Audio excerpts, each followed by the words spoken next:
On September 19, 1936, the British magazine Country Life sent the photographer Captain Hubert Provand and his assistant Indre Shira to photograph Raynham Hall, a country estate in Norfolk, England, a gorgeous example of Palladian architecture, a style named after the 16th century Venetian architect Andrea Palladio, who derived his inspiration from ancient Greek and Roman buildings. Palladian architecture grew popular in Britain during the 18th century, so when Raynham Hall was due for some renovations, it having been originally built in the early 1600s, it was revamped in the Palladian style by the architect William Kent. However, this new and improved exterior may have concealed anguish within. In later decades, Raynham Hall became a source of rumor, with stories about a cruel master and a lady trapped within. Centuries later, the Country Life photographers were capturing images of the grand staircase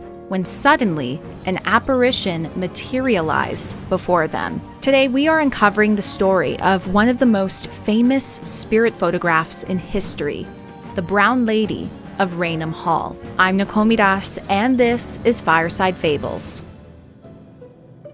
Before we dive in, if you are a fan of folklore, ghost stories, and weird tales from history, then you should absolutely be subscribed to Fireside. Fireside is still relatively new on YouTube, so subscribing, liking, sharing, it makes a huge difference. Today, I am having an absolutely divine green tea. Nepal produces some pretty incredible green teas, something about that Himalayan air. At the center of most ghost stories is a person who has been wronged, so wronged that they are unable to let go of the material plane. The UK's country estates are littered with ghost stories, and as we'll see later in this episode, these ghosts provide ample opportunities for tourism and promotional materials, which became more and more important as the era of the country house faded. The haunting of Raynham Hall begins with Charles Townshend, the second Viscount Townshend and a Whig politician. Born in 1674 and dying in 1738, he earned the nickname Turnip Townshend for his prominent role in the agricultural revolution, including experiments that were conducted on the grounds of his estate. Viscount Townshend was the man who hired William Kent to renovate Raynham Hall. All in all, the Viscount was a man of the new age. He wanted to enact reform and revolutionize, modernize, revamp British agriculture. His first wife, Elizabeth Pelham, died in childbirth in 1711. His second wife, whom he married several years after Elizabeth's death, was a woman named Dorothy Walpole, the sister of Sir Robert Walpole, who's generally regarded as the first Prime Minister of Great Britain. Though it wasn't an official position at the time, he essentially held that role in Parliament. Before we get into the rumors,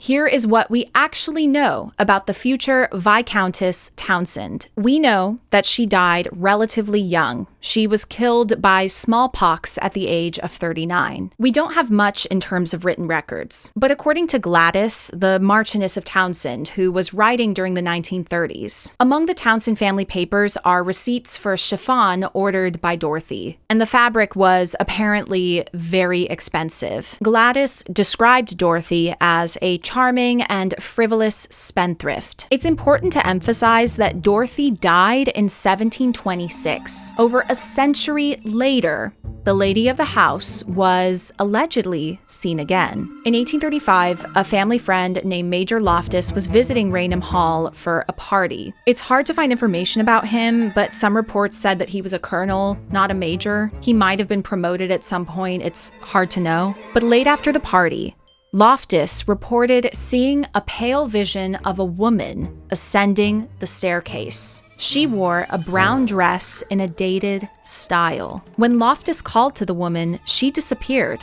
Loftus confronted the family, and allegedly several reported having seen the lady themselves. A few members of the household staff handed over their resignations. The Brown Lady was spotted again a year later by Captain Frederick Marryat, a novelist and a friend of Charles Dickens. According to his daughter Florence, Frederick Marryat was a skeptic, and he was convinced that the Brown Lady was not an actual ghost, but smugglers who were hoping to scare people away from the area. On the third night of his visit, he was walking down the corridor from his room when he saw the brown lady. He brandished his pistol, aimed, and fired. The bullet flew through the apparition and into the opposite wall. The ghost vanished. Rumors flourished about the ghost, about the life of Dorothy Walpole, and especially about her husband, Charles Townshend. That theirs was a terrible marriage, that Charles had a foul temper, and that Dorothy was having an affair with another Whig politician, the Marquis of Wharton, and her alleged death by smallpox was used to cover up a much longer imprisonment. In one version of the story, Charles was so enraged that he locked up Dorothy in Raynham Hall and prohibited her from seeing her children. Another version is that it was actually Lord Wharton's second wife who locked up Dorothy, although how she would do that isn't exactly clear. But get this, her maiden name was Lucy Loftus, possibly an ancestor of the Major Loftus who visited a century later. Was the ghost trying to frighten a descendant of a past imprisoner? Of course, this is all highly speculative, and these stories didn't surface until many, many years after Dorothy Walpole died. We don't have any contemporary written accounts confirming these events. No letters, diaries, or anything confirming that Dorothy Walpole had been imprisoned, or that the affair with Lord Wharton had ever happened. Not to mention, other than the king himself, Dorothy's brother was the most powerful man in Britain, and he lived pretty close to Raynham Hall. If his sister was actually being held prisoner, he probably would have known about it. Where there could be some truth to the story is that smallpox is highly contagious and deadly, so Dorothy would likely have been isolated from the rest of her family during her illness. But folklore is fueled by fear and imagination, and during the 19th century, as the Gothic novel continued its ascent in popularity, the motif of the imprisoned woman became prominent in novels from Jane Eyre to Lady Audley's Secret. These stories, loaded with psychological horror, reflected the confined lives of women of the era, second-class citizens who were very much at the mercy of the men in their lives. A convenient way to get rid of a difficult or scandalous woman was to have her declared insane and put her away in an insane asylum. How commonly this actually happened is unclear, but the threat of the asylum remained a powerful tool of social control. The 19th century saw early movements in women's rights, as women in the UK and here in the US began campaigning for suffrage. Another movement that no doubt played a role in the preponderance of Victorian ghost stories was the spiritualist movement, which we've discussed before on the show. Ghosts, seances, and the occult were all the rage. But into the 20th century, one seismic change to British society elevated the country house ghost. After the First World War, death duties on large estates skyrocketed. Already, the aristocratic country house was in decline, as costs to upkeep this lavish way of life became out of reach, agricultural income shrank, and there were only so many dollar princesses from America who could hold up the British upper class. The increase in death duties were levied to pay for the cost of the First World War, and as an equalizing measure aimed at a class who had survived as landlords and, let's face it, had mostly lived off the backs of the public for many, many centuries. But the consequence of this policy is that over 1,000 country houses across the United Kingdom were demolished. And these demolitions represented an enormous loss in architectural heritage. The families who owned these properties and wished to maintain them had to get creative, opening their homes to tourists, using them as event spaces for weddings and retreats. And if a ghost could get people through the door or help to sell books,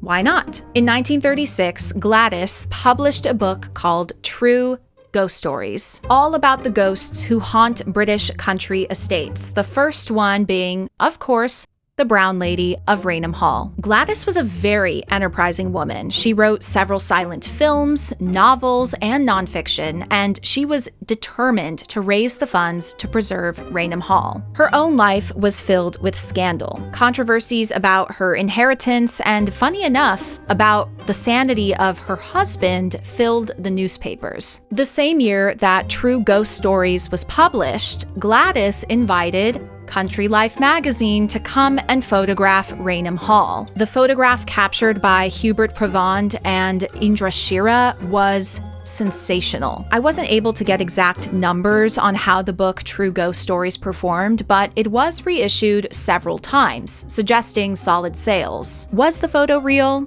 Well, if you've seen my video on spirit photography, then you know how easy it was to fake a photo of a ghost. But either way, it worked. Raynham Hall was put on the map, and the Brown Lady remains one of the most famous ghosts in England. Thank you so much for watching. If you enjoyed this video, please make sure to subscribe, and of course, let me know in the comments if you have an idea for a future episode. Be well, and I'll see you next time.